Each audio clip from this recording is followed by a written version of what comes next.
13वां अध्याय विदुर जी के उपदेश से धृतराष्ट्र और गांधारी का वन में जाना। सूत जी कहते हैं, विदुर जी तीर्थ यात्रा में महर्षि मैत्रेय से आत्मा का ज्ञान प्राप्त करते हस्तिनापुर लौट आए। उन्हें जो कुछ जानने की इच्छा थी वह पूर्ण हो गई थी। विदुर जी ने मैत्रेय ऋषि से जितने प्रश्न किए थे उनका उत्तर सुनकर पहले ही श्री कृष्ण में अनन्य भक्ति हो जाने के कारण वे सुनने से उपराम हो गए।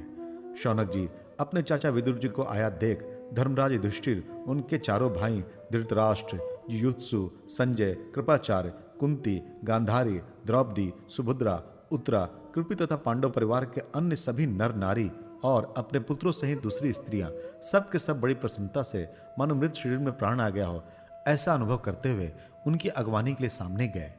यथा योग्य आलिंगन और प्रणाम आदि के द्वारा सब उनसे मिले और विरह जनित उत्कंठा से कातर होकर सबने प्रेम के आंसू बहाए। युधिष्ठिर ने आसन पर बैठाकर उनका यथोचित सत्कार किया। जब वे भोजन एवं विश्राम करके सुखपूर्वक आसन पर बैठे थे तब युधिष्ठिर ने विनय से झुककर सबके सामने ही उनसे कहा।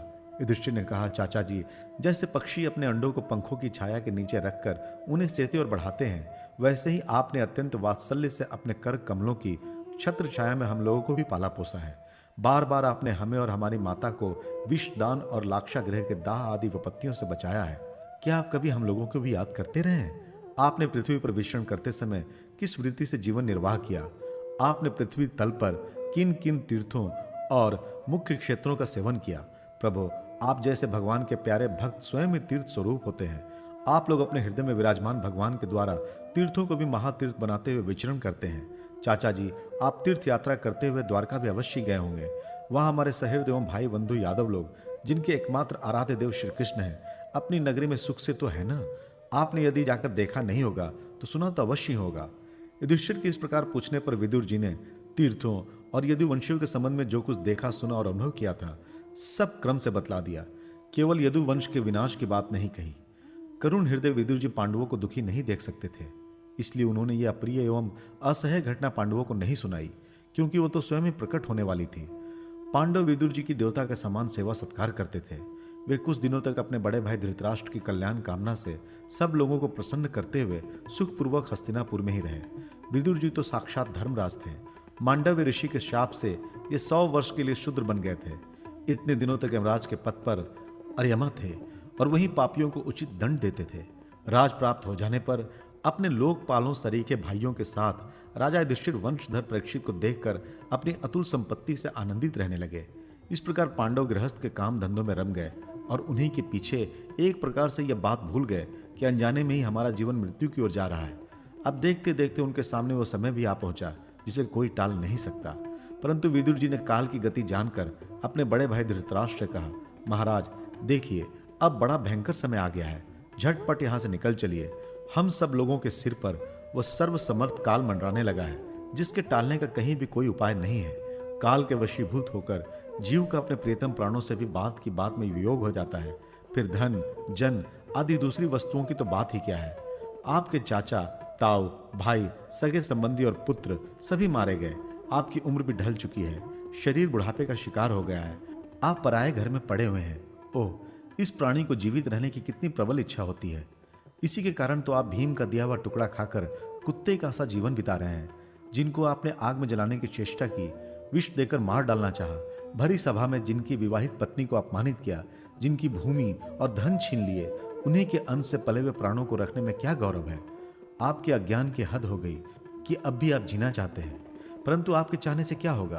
पुराने वस्त्र की तरह बुढ़ापे से गला हुआ आपका शरीर आपके ना चाहने पर भी क्षीण हुआ जा रहा है। अब इस शरीर से आपका कोई स्वाद सदने वाला नहीं है। इसमें फंसिए मत। इसकी ममता का बंधन काट डालिए।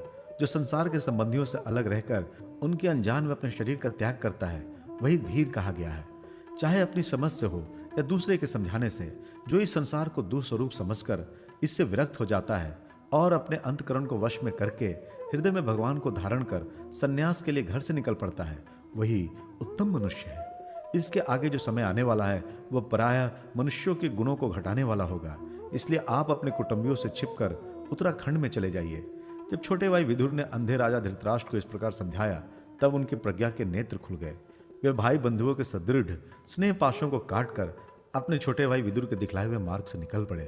जब परम पतिव्रता सुबल नंदिनी गांधारी ने देखा कि मेरे पति देव तो उस हिमालय की यात्रा कर रहे हैं जो सन्यासियों को वैसा ही सुख देता है जैसा वीर पुरुषों को लड़ाई के मैदान में अपने शत्रु के द्वारा किए हुए न्यायोचित प्रहार से होता है, तब वे भी उनके पीछे पीछे चल पड़ी।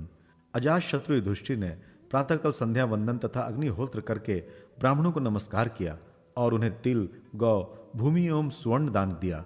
इसके बाद जब वे गुरुजनों के चरण वंदना के लिए राजमहल में गए, तब उन्हें धृतराष्ट्र, विदुर तथा गांधारी के दर्शन नहीं हुए।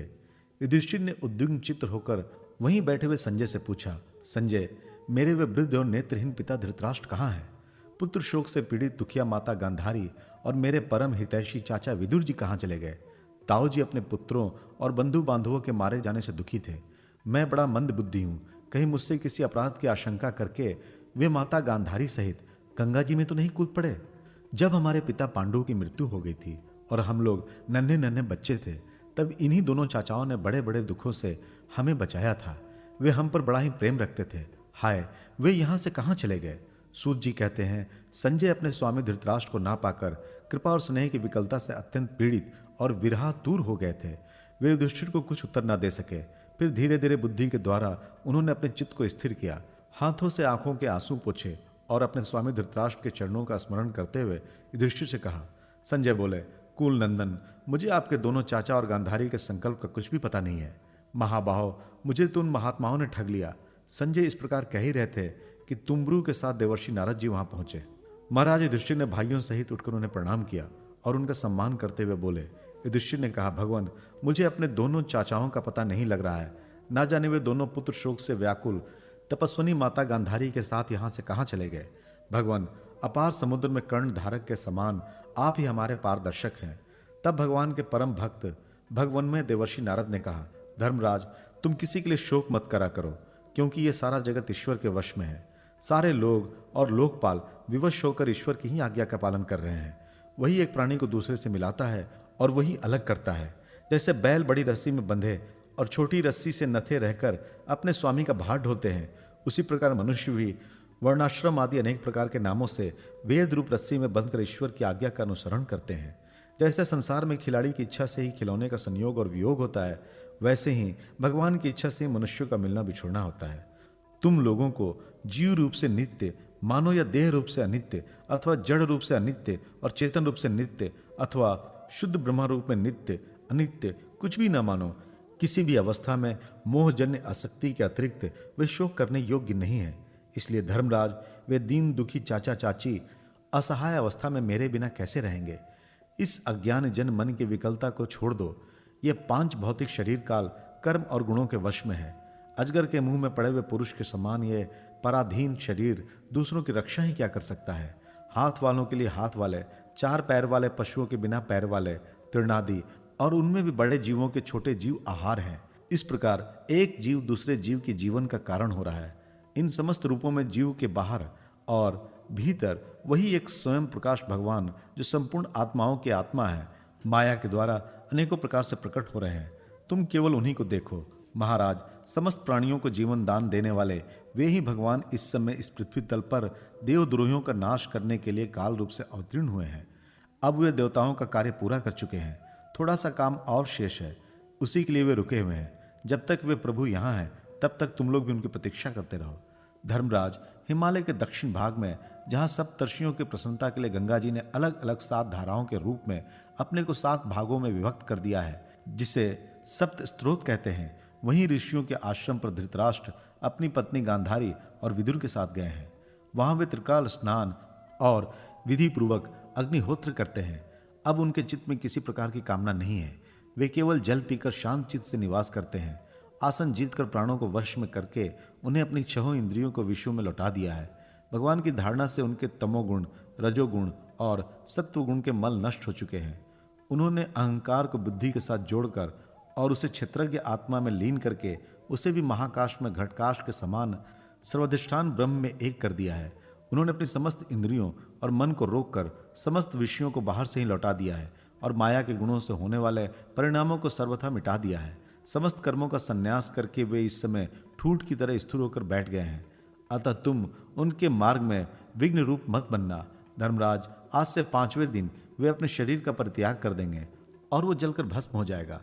गार प्रत्यादि अग्नियों के द्वारा पर्णकुटी के साथ अपने पति के मृतदेह को जलते देखकर बाहर खड़ी हुई साध्वी गांधारी वे पति का अनुगमन करती हुई उसी आग में प्रवेश कर जाएंगी। धर्मराज, विदुर जी अपने भाई का आश्चर्य में मोक्ष देखकर, हर्षित और वियोग देखकर दुखित होते हुए वहां से तीर्थ सेवन के लिए चले जाएंगे। देवर्षि नारद यो कहकर तुम्बुरु के साथ स्वर्ग को चले गए।